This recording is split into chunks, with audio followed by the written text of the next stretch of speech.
নামাজ রোজা হজ যাকাত করে বেহেশতে যাওয়া হবে নাকি? এই ভুয়া কথা শুনবেন না। আপনারা ইতিমধ্যে অবগত আছেন, মাননীয় শিক্ষামন্ত্রী সমগ্র বাংলাদেশের শিক্ষা নিয়ে কাজ করছেন।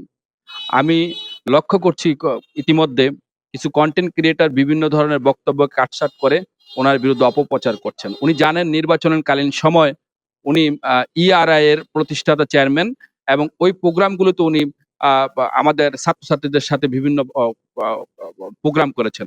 সেখান থেকে একটি বক্তব্য ছিল নামাজ, রোজা, হজ, জাকাত ছাড়া কেউ বেহেশতে যেতে পারবে না।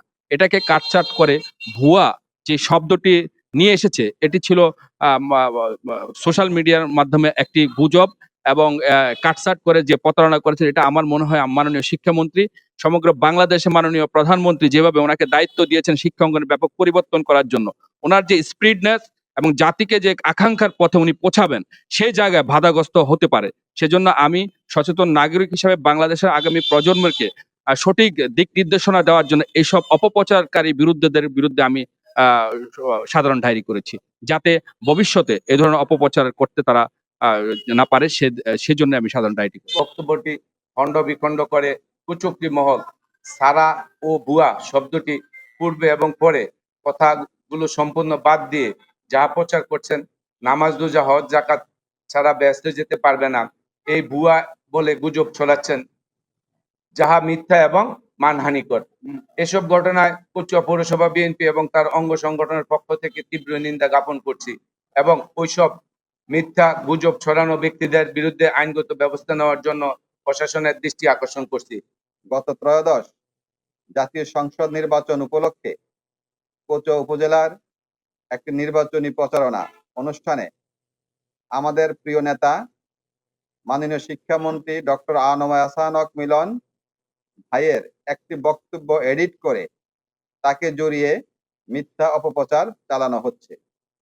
মূলত তিনি মিলন সাহেব নামাজ রোজা হজ জাকাত ছাড়া বেহেশতে যাওয়া যাবে না, এটাই ছিল তার মূল বক্তব্য।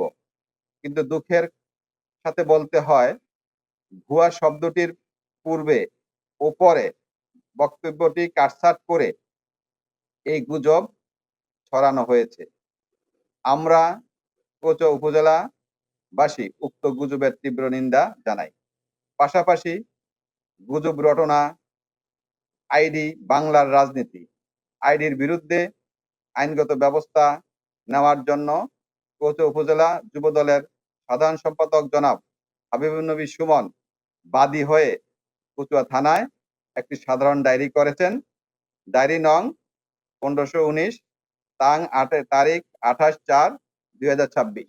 আমাদের বর্তমান শিক্ষামন্ত্রী জনাব আনামা এহসানুল হক মিলন স্যারের নামে একটি বাংলার রাজনীতি নামক একটি লিঙ্ক ফেসবুক এবং ইউটিউব আইডি থেকে একটি সামাজিক যোগাযোগ মাধ্যমে একটি বক্তব্য ভাইরাল হয়। বক্তব্যটা ছিল যে নামাজ রোজা হজ জাকাত দিয়ে যে জান্নাতে যাওয়া যাবে কি, এই ভুয়া বিষয় দিয়ে জান্নাতে যাওয়া যাবে না। এটা পর্যবেক্ষণ করলে দেখা যায় যে দুইটা স্লাইডকে এক করা হয়েছে, অর্থাৎ দুইটা বক্তব্যকে কাটছাঁট করে একত্র করা হয়েছে।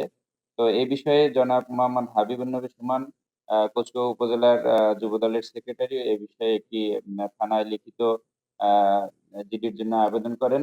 বিষয়টি আমাদের ঊর্ধ্বতন কর্তৃপক্ষকে অবহিত করে আমাদের এই কচুয়া থানায় জিডিটা অন্তর্ভুক্ত করা হয়, যার জিডি নাম হলো 1519 তারিখ 28/4/2026। আমরা জিডি অন্তর্ভুক্ত করে এটা বিজ্ঞ আদালতে আমরা প্রেরণ করেছি। বিজ্ঞ আদালতের অনুমতি চেয়ে ফরেনসিক পরীক্ষার জন্য আমরা প্রেরণ করব। তা আদালতের অনুমতি আসলেই আমরা এটা ফরেনসিকে পাঠাবো। এরপরও এই বাংলা রাজনীতি নামক যে আইডিটা, এটা কি ব্যবহার করতেছে এ বিষয়ে আমরা তদন্ত করছি। আর পাশাপাশি কোন মোবাইল থেকে, কোন ডিভাইস থেকে, কোন নাম্বার থেকে, অথবা কোন জিমেল আইডি থেকে, অথবা কোন মোবাইল নাম্বার থেকে এই যে আইডিটি ওপেন করা হয়েছে সে বিষয়ে ফরেনসিক রিপোর্ট পাওয়ার পর প্রয়োজনীয় আইনগত ব্যবস্থা গ্রহণ করা হবে।